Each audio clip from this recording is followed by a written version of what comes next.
Bonjour et bienvenue sur Philosophiae. Nous poursuivons notre petite analyse de Christopher Lasch, toujours sur la culture du narcissisme, sachant que je me suis aussi procuré un autre livre de l'auteur, celui de 1991, qui est en plein dans notre thématique en suivant de bons conseils. On en parlera ici.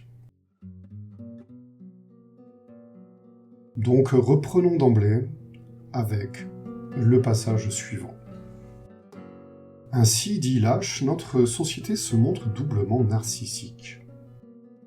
D'une part, et bien qu'elles ne soient pas nécessairement plus nombreuses qu'auparavant, les personnalités narcissiques jouent un rôle manifeste dans la vie contemporaine, et atteignent souvent des positions éminentes. Jouissant de l'adulation des masses, ces gens en vue donnent le ton à la vie tant privée que publique, puisque le mécanisme de la célébrité ne reconnaît pas de frontières entre ces deux domaines. D'autre part, non content de mettre les personnalités narcissiques sur un piédestal, la société capitaliste moderne provoque et renforce les traits narcissiques en chacun de nous. Elle le fait de nombreuses façons, en montrant le narcissisme de manière éclatante et sous des formes extrêmement séduisantes, en affaiblissant l'autorité des parents, l'enfant connaissant alors de grandes difficultés à grandir, et surtout en créant tant d'occasions d'assujettissement à la bureaucratie. Cette dépendance qui s'accroît sans cesse dans notre société, d'ailleurs aussi maternaliste que paternaliste, rend de plus en plus difficile aux individus de se débarrasser, nous dit l'auteur, de leurs terreurs infantiles ou d'apprécier les consolations de l'âge adulte. Et l'on a envie d'ajouter comment vouloir aux individus et à la population. En effet, ces derniers ne font que se conduire conformément à ce que la société attend d'eux, en suivant les modèles valorisés. La pipolisation a donc en effet toute sa place dans la production et l'entretien de la personnalité de base narcissique aujourd'hui. Enfin, l'auteur a encore quelques bons mots pour terminer sur la culture du narcissisme, quelques bons mots donc sur la situation. À une époque moins complexe, dit-il, la publicité se contentait d'attirer l'attention sur un produit, d'en vanter les avantages. Maintenant, elle fabrique son propre produit, le consommateur. Être perpétuellement insatisfait, agité, anxieux et blasé. La publicité sert moins à lancer un produit qu'à promouvoir la consommation comme style de vie. Elle éduque les masses à ressentir un appétit insatiable, non seulement de produits, mais d'expériences nouvelles et d'accomplissements personnels. Elle vante la consommation, remède universel aux maux familiers que sont la solitude, la maladie, la fatigue, l'insatisfaction sexuelle. Mais simultanément, elle crée de nouvelles formes de mécontentement, spécifiques de l'âge moderne. Elle utilise et stimule le malaise de la civilisation industrielle. La propagande de la marchandise sert une double fonction. Premièrement, elle affirme la consommation comme solution de remplacement à la protestation et à la rébellion. En second lieu, la propagande de la marchandise ou de la consommation de celle-ci transforme l'aliénation elle-même en une marchandise. Elle se tourne vers la désolation spirituelle du monde moderne et propose la consommation comme remède. Le dispositif de production de masse attaque les idéologies fondées sur l'ajournement de la gratification. Il s'allie à la révolution sexuelle. Il se met du côté de la femme, ou fait semblant, contre l'oppression masculine, du côté de l'enfant contre l'autorité de ses aînés. Il est logique, du point de vue de la demande, que les femmes fument et boivent en public, qu'elles se déplacent librement, qu'elles affirment leur droit au bonheur, plutôt que de vivre pour les autres. L'industrie de la publicité encourage une pseudo-émancipation de la femme qu'elle flatte et déguise sa liberté de consommer en autonomie authentique. De même, elle encense et glorifie la jeunesse, dans l'espoir d'élever les jeunes au rang de consommateurs de plein droit. L'éducation, entre guillemets, des masses a altéré l'équilibre des forces au sein de la famille, affaiblissant l'autorité du mari vis-à-vis de sa femme et celle des parents vis-à-vis de leurs enfants. Mais si elle émancipe femmes et enfants de l'autorité patriarcale, ce n'est que pour mieux les assujettir au nouveau paternalisme de la publicité, des grandes entreprises industrielles et de l'État. Passage assez synthétique donc de ce que nous avons vu jusqu'ici. On retrouve cette thèse d'une culture non pas émancipatrice, comme on nous le vend, mais aliénante. On retrouve aussi l'idée de Stuart Ewen, avec l'idée des grandes firmes comme étant désormais notre père à tous, nos pères à tous. Ou encore l'idée selon laquelle la domination patriarcale et autoritaire aurait été liquidée au profit de la nouvelle culture un peu libérale-libertaire de nos ingénieurs sociaux. On voit aussi une dimension conservatrice ici chez l'âge. Il y a bien un transfert d'autorité qui, aux yeux de l'auteur, a bien évidemment quitté le patriarche de la famille, et est désormais gérée et produite en bien plus haut lieu. Vous comprenez donc pourquoi il y a lieu d'insister sur le freudo-marxisme. Si cela est une évidence pour un certain nombre de personnes, je pense que ces idées-là sont mal connues. Mal connues dans l'opinion publique. Et que pourtant, elles méritent de l'être, à titre d'autodéfense intellectuelle. Puis bon, avoir d'autres sons de cloche, ça fait pas de mal non plus, je crois.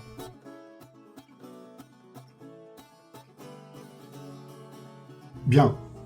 Au lieu de m'arrêter ici, je tiens à ajouter quelques remarques, afin de rendre encore justice à la pensée de notre evergreen, toujours jeune, philosophe, historien, sociologue américain Christopher Lasch. Pour ce faire, je me suis procuré le seul et vrai paradis. Une histoire de l'idéologie du progrès et de ses critiques. Bon, c'est un livre de presque 700 pages, je me suis contenté de certains chapitres, vous me pardonnerez. Et au passage, on trouve au chapitre 3, qui s'intitule « La nostalgie, l'abdication de la mémoire ». On comprend un peu mieux le rapport de l'auteur au passé dont nous avions parlé dans la précédente vidéo pour ceux que ça intéresse. D'autre part, ce livre apporte en fait des éléments quant à la psychologie et la philosophie politique de Lasch. Dès le départ, en effet, son introduction s'intitule « L'obsolescence du clivage entre la gauche et la droite ». Pour l'auteur, les deux camps, si vous voulez, n'ont plus le sens des limites. Ils adhèrent tous les deux au développement économique et technique, et ne veulent admettre que la société a pris, dit-il, un mauvais tournant. La gauche et la droite préfèrent changer de sujet, explique-t-il encore, et accuser de fascistes ou de communistes les opposants, rendant ainsi à ses yeux les débats politiques particulièrement indigents. Au fond, pour l'auteur, le réel danger, pour la démocratie, vient moins de mouvements totalitaires ou collectivistes extérieurs que d'une, dit-il, érosion de l'intérieur de ses fondements spirituels, culturels et psychologiques. Page 27. En ce lieu, Lasch enchaîne directement sur un intertitre intitulé « La fabrication d'un mécontent ». Il parle de lui, qui nous donne donc quelques informations intéressantes sur sa personne. Il explique ainsi que le cœur de sa divergence avec la gauche est le résultat de ses études sur la famille, et dès lors son opposition au programme de libération sexuelle de la gauche, on pense à Reich, auquel il associe une défaillance, dans la socialisation, deuxièmement, un affaiblissement de l'esprit critique et de l'autodiscipline, ce qui, pour l'auteur, est ce dont la société démocratique a pourtant besoin. On apprend aussi qu'il s'intéressa en effet au freudo-marxisme, à la sociologie du pouvoir, à la technologie, avec Jacques Ellul, qu'il a lu, à la pathologie de la domination, et au complexe militaro-industriel. Et là, il fait référence au fameux discours d'adieu d'Eisenhower qui invitait les citoyens américains à se méfier de l'influence de ce complexe sur le devenir de la politique américaine. Je pense que je vous mettrai la vidéo en lien. Elle est quand même assez historique. Il rappelle son attachement à l'histoire culturelle de la gauche, à ses yeux conservatrice, et aussi au marxisme, mais dans le sens précis suivant. Il écrit « L'attrait du marxisme, en ce qui me concerne, ne réside pas seulement dans sa capacité à fournir une structure d'explication globale, mais dans les éclaircissements plus spécifiques qu'il apporte sur l'épuisement du sens de la vie, pour citer la merveilleuse expression de Gramsci. Sous cet angle, j'étais plus attiré par la critique marxiste de la culture de masse. » J'ai l'impression que l'auteur parle de l'école de Francfort, la culture marxiste, la critique marxiste de la culture de masse. Une précision et une remarque ici sur le rapport entre les progressistes et la nature humaine. Par rapport à la culture de masse et le marxisme, je m'aperçois que j'ai pu vous induire en erreur. En disant que le capitalisme n'est pas conservateur, on pourrait penser que le marxisme l'est, en s'opposant justement à cette liquidation de la culture et son façonnement à son avantage.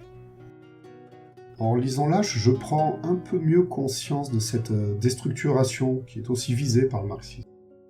Alors on pouvait certes penser à la religion comme opium du peuple, mais je pensais que c'était plutôt une critique circonscrite du socle culturel de la tradition. Or, il semblerait que la critique culturelle soit bien plus large.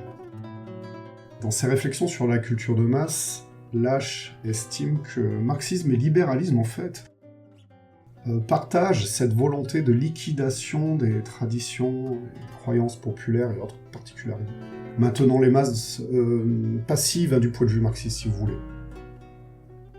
Donc dans ce cadre, si tout est politique, eh bien tout est objet de lutte. Et l'on comprend pourquoi cela ne peut être un peu que fatigant pour la nature humaine, car, comme le dit notre historien, le déracinement déracine tout, sauf le besoin de racines. Donc j'ai quelques questions, on peut se poser légitimement quelques questions. Est-ce qu'on aurait à faire, est-ce que les deux donc partageraient une pathologie politique de la table rase, avec cette volonté de toujours déconstruire et reconstruire l'homme nouveau? Est-ce vraiment l'idée de nature humaine qui est source d'oppression? N'impose-t-elle pas au contraire des limites à l'hégémonie de nos ingénieurs sociaux, qu'ils soient capitalistes ou communistes? La question se pose. Et si j'étais philosophiquement éduqué à la première option, eh bien la seconde vue me semble aussi avoir, disons, ses vertus.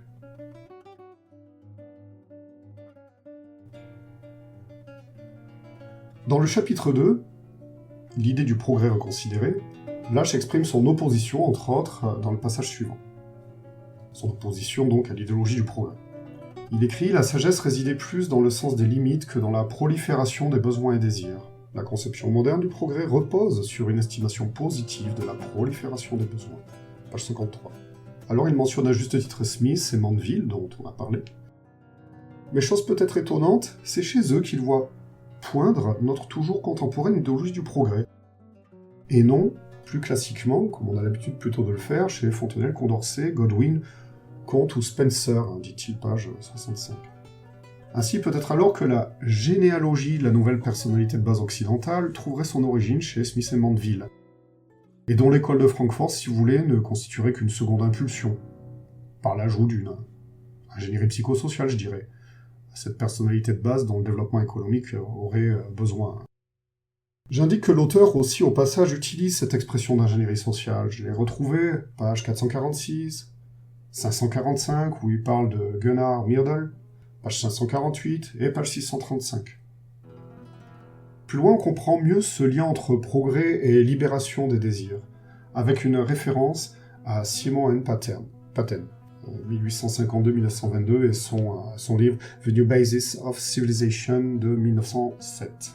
Ce dernier avançant qu'une économie du plaisir ou du surplus avait l'avantage de mettre fin à l'ancien modèle tragique de la civilisation et de la décadence. Vous voyez, c'est un peu cette idée d'une histoire un peu cyclique.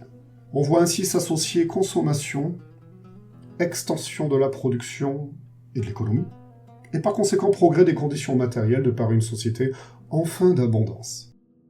Plus loin, Lâche fait le lien avec le mouvement progressiste et le New Deal de Roosevelt, qui, tous les deux, écrit-il, insistaient lourdement sur cette manière de penser qui lie le progrès à la démocratisation de la consommation, et offre la promesse d'une nouvelle civilisation fondée sur le loisir pour tous, page 86.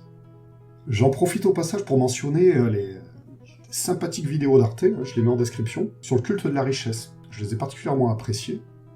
Premièrement, car elles mettaient en avant des réalités historiques qu'on a tendance à oublier.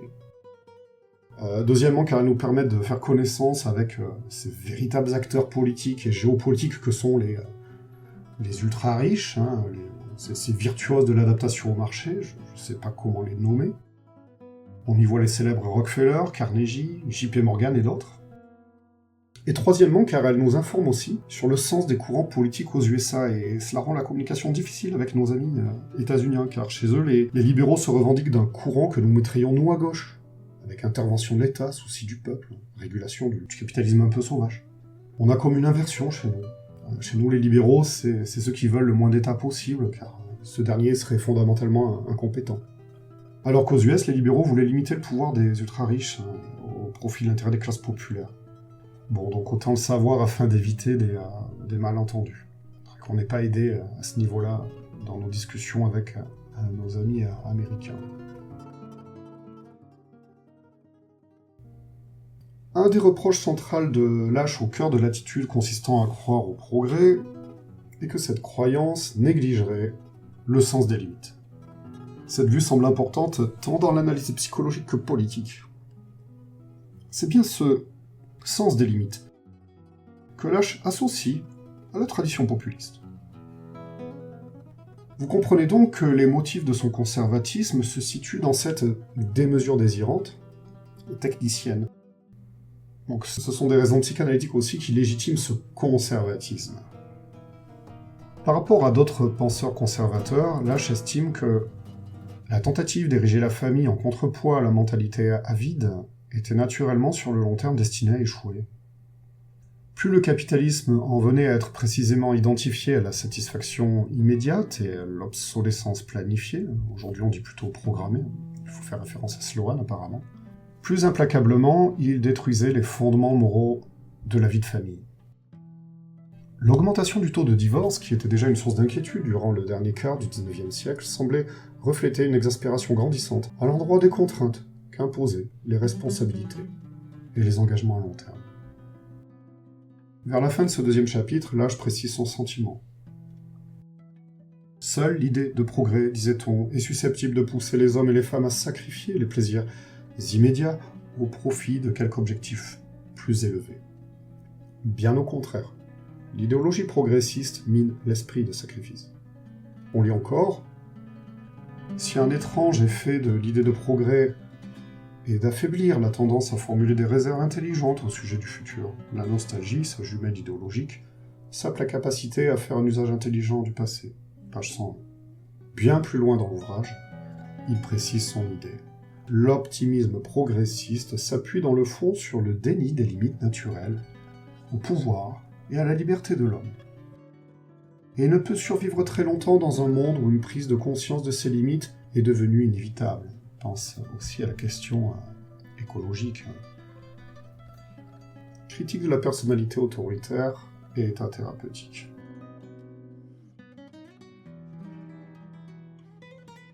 Alors en effet, c'est surtout vers la fin du livre, à partir de la page 547, qu'on retrouve l'intertitre, plein dans notre sujet, la découverte de la personnalité autoritaire.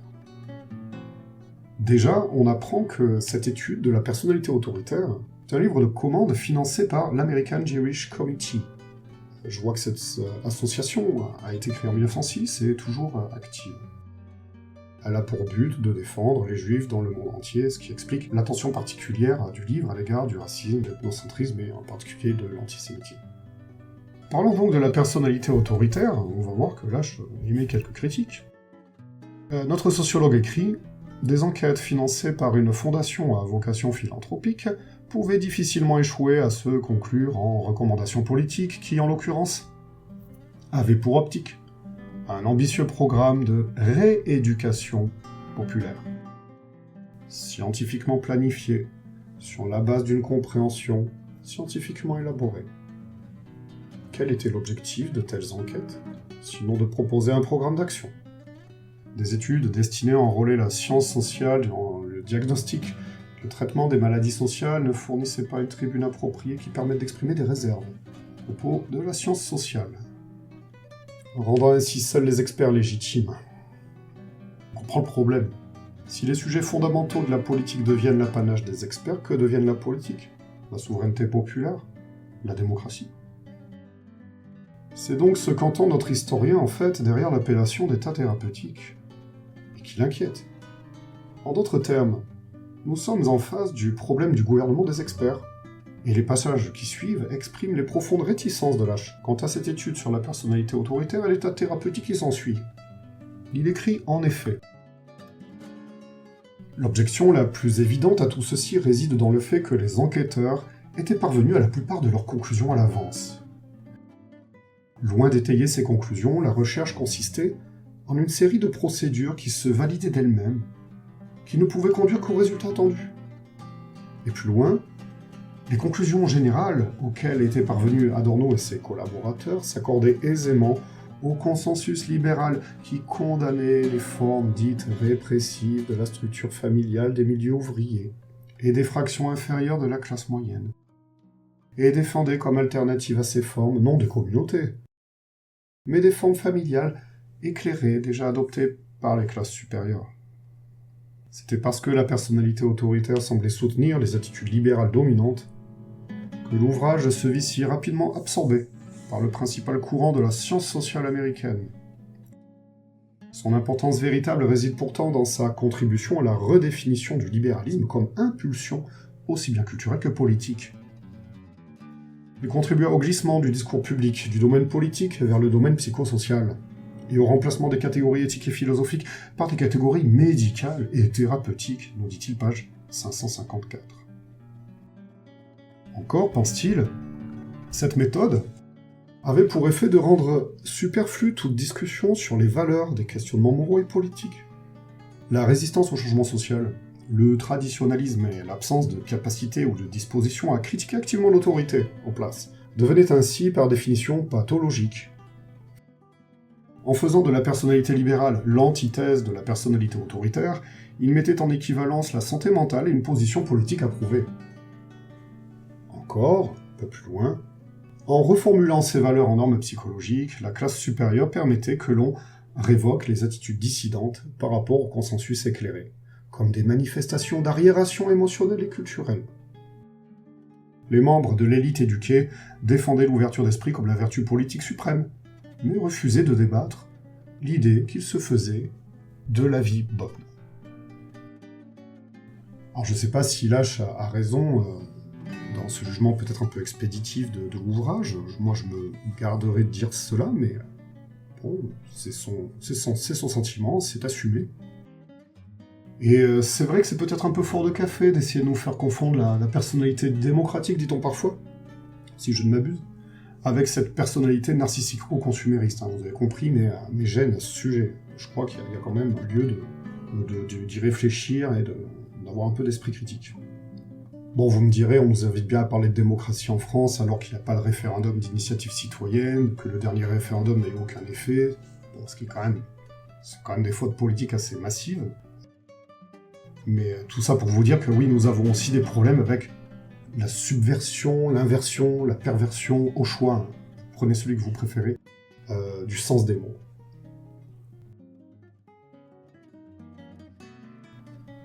Alors, capitalisme consumériste ou libertaire?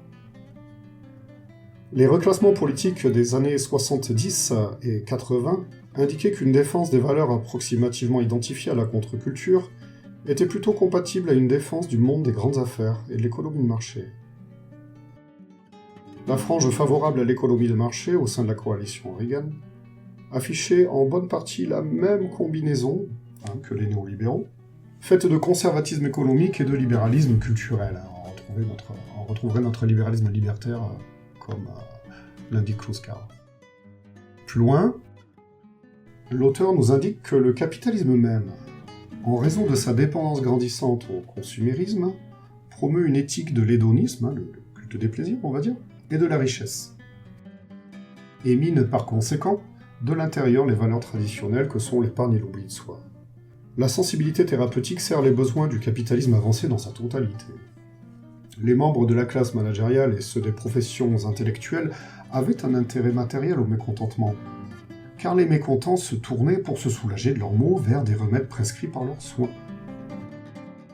Mais le même principe sous-tend le capitalisme moderne en général, qui tente continuellement de créer de nouvelles demandes et d'inédites frustrations qui ne peuvent être apaisées que par la consommation de marchandises. La même évolution historique qui transformait le citoyen en client, transformait le travailleur de producteur en consommateur. L'offensive médicale et psychiatrique sur la famille, considérée comme un secteur de la société arriéré sur le plan technologique, accompagnait de cette façon étroitement la volonté de l'industrie de la publicité. Or, la consommation de masse fonctionne sur le principe de la dépendance.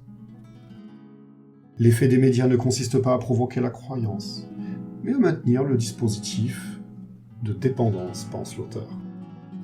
Ainsi, le besoin de marchandises qui soulagent de l'ennui et satisfont le désir socialement stimulé de nouveauté et d'excitation découle de la nature précise d'une économie consumériste.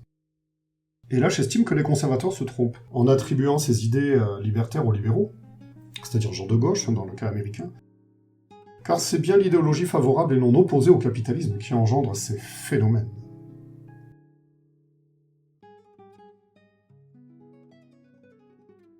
En conclusion, nous avons donc vu combien Christopher Lasch était critique vis-à-vis d'une culture qu'on nous présente comme progressiste. Derrière ce soi-disant progrès, il perçoit d'une part une régression psychologique de la population, une compensation narcissique, une imprudente perte du sens des limites.